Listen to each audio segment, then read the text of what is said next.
Hello, my name is Mike C and welcome to my vlog. After 2 years of hiatus, I'm happy to be back making another vlog for all of you. If you're new here and you want to get video updates, click subscribe or just put in your comments or like this video. In this vlog, I will talk about academic publishing. You might be writing your thesis now, or you might just finish your master's degree or your doctorate degree, and you might be wondering what to do next. Are you going to publish your thesis or not? If that's you, stay tuned as I share with you some thoughts on academic publishing. Publishing is the currency of academia. The term publish means making your ideas known to the public, usually through a written work. Of course, the writing part must come from you. Ikaw kasi yung author eh. If you work in a university, publishing your research and works will help you keep your academic job or soar the ranks. Have you heard of the term publish or perish? Simply put, when you don't have the publications, you are putting your job at risk in the university. But what else do I need to know about publishing? Working in the university is not just about teaching. Unfortunately, in the Philippines, many faculty members see working in the university as a side hustle or a stepping stone to something else. Nothing bad with that because these could be valid reasons, pero hindi lang po kasi ganon-ganon yun. If you intend to be in the academe or if you are starting an academic job right now, with all seriousness, you need to be aware that university work is not just about teaching. You also need to consider that you will be tasked to do committee works, extension services, and research. In this vlog, I will focus on the research aspect of academic life and how academic publishing works.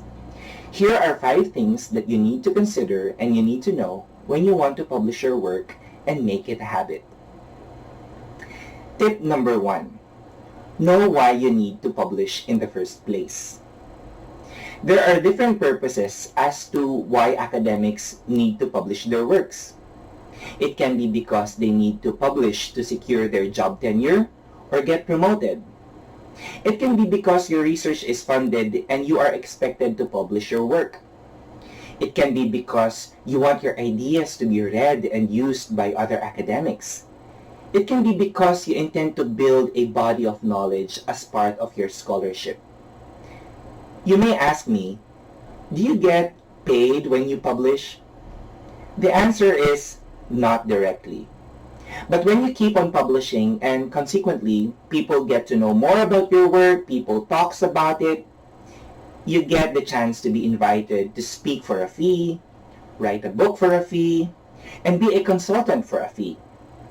Publishing per se will not give you money directly, but in the long run, you will reap the monetary rewards if you are consistent.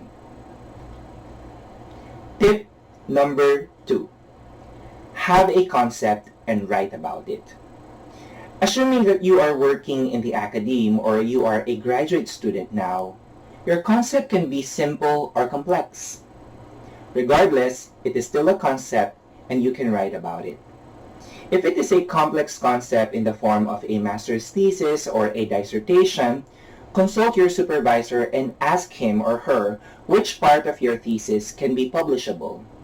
If it is a small concept or a question that you have been wanting to answer, write an outline about it and you can make a concept paper out of it or you can make a study protocol on the topic. Alternatively, you can create a concept paper, have a small or a big team who will be working with you on this, gather their thoughts and insights, and make it a paper. Remember that there are many types of papers that one can publish. It can be an empirical paper, it can be a commentary, a systematic review, or a theoretical paper. Name it, there are different types and ways for you to publish your work. Tip number 3.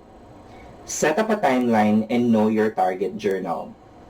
Now that you have a concept and you have a team with you, make a timeline, a Gantt chart if possible. Outline your tasks and determine flexible deadlines. Usually, an academic paper can be finished in 3 months. Some papers would take you longer, like more than a year. It really depends. But before you even begin writing, it is important that you know where you want to publish your paper. For starters, you are expected to publish it in peer-reviewed academic journals. Beware of predatory journals. To know if a journal is legit or not, I would like you to look at their guidelines and the editorial board carefully. Predatory journals are not indexed in credible databases. They are not hosted by credible universities. They have no clear peer review process. The editorial board are unknown people in the field, and they ask fees that are hefty and not necessarily for open access, but just to publish. I am giving you some links in the description below to assist you in identifying legit journals. Tip number 4. Consider ethical clearance in your research. If you are in the health sciences or in social sciences or in any related fields that involve human research, you will need to undergo ethical clearance from your institution. Not all research needs this for publication, but having ethical clearance is highly recommended.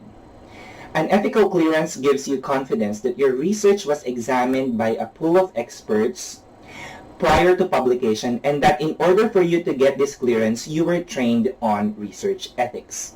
So if you don't know how to go about that, ask your university about research ethics. If you are working on secondary data without human interactions, you are actually allowed to publish without ethical clearance. But if you can, please do. In this light, you need to consider the time needed to secure this clearance in your working timeline. Tip number 5. Mind the word count. They always say, mas madaling magsulat ng marami kaysa magbawas ng sinulat. When you have a thesis or dissertation, you cannot just copy and paste them into a clean Word document and submit it to the journal. Don't do that. Most journals today in the fields of health sciences and social sciences allow 4,000 to 7,000 words for original articles. Your master's thesis averages to around 40 to 60,000 words, and you must really do bulk cutting on your raw work before submitting it to the journal of choice. If your problem naman is increasing the word count, I suggest that you really read more. Without reading about your topic, you will have difficulty writing. Remember, magkakambal ang reading at writing. There's no one-way approach, but remember that you have to read more if you want to write more. In my case, I read and write simultaneously. Some people read first before writing. It really depends on you. When you have followed the guidelines and your work fits the word count, press that submit button. Just a bonus tip, if you get rejected, submit again.